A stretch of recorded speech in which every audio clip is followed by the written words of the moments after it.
from Bangladesh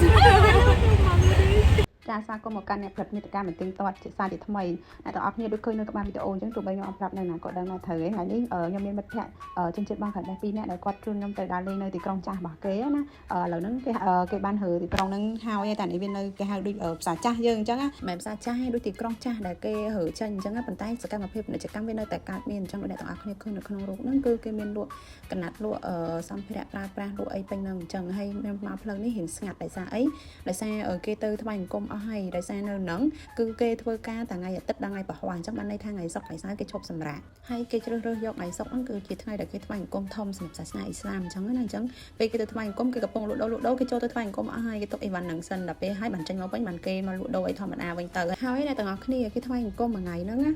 តាមដែលខ្ញុំសួរប្រជាពលរដ្ឋគេនៅហ្នឹងគឺគេថ្វាយអង្គម3ទៅ5ដងក្នុងមួយថ្ងៃហ្នឹងគឺថ្ងៃហ្នឹងគេថ្វាយអង្គមធំអញ្ចឹងហើយកន្លែងនេះផងដែរកន្លែងពហិរគេអីខ្ញុំភ្លេចបាត់ហើយគេតំងជួយជុំវាច្រើនពេកខ្ញុំ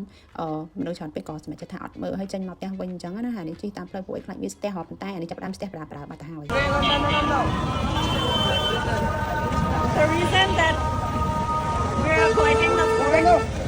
is because there's like insane traffic at ពេល this ខ្ញុំធ្វើដំណើរមកវិញហ្នឹងគឺស្ទះខ្លាំងមែនតើហើយខ្ញុំអត់ហ៊ានដកទូរស័ព្ទថតអីទេព្រោះអីមនុស្សច្រើនខ្លាំងជាងនឹងទៀតអញ្ចឹងទៅខ្ញុំអត់ហ៊ានថតខ្ញុំខ្លាចចោលឆក់ទូរស័ព្ទអីអញ្ចឹងហ៎ហើយខ្ញុំមកវិញខ្ញុំនឹងអស់ខ្យល់លេងមួយថ្ងៃហ្នឹងខ្ញុំមានកម្លាំងសោះអញ្ចឹងវីដេអូចុងក្រោយនេះបងកាត់ដែរគឺត្រូវបានបញ្ចប់ដោយបរិបូរ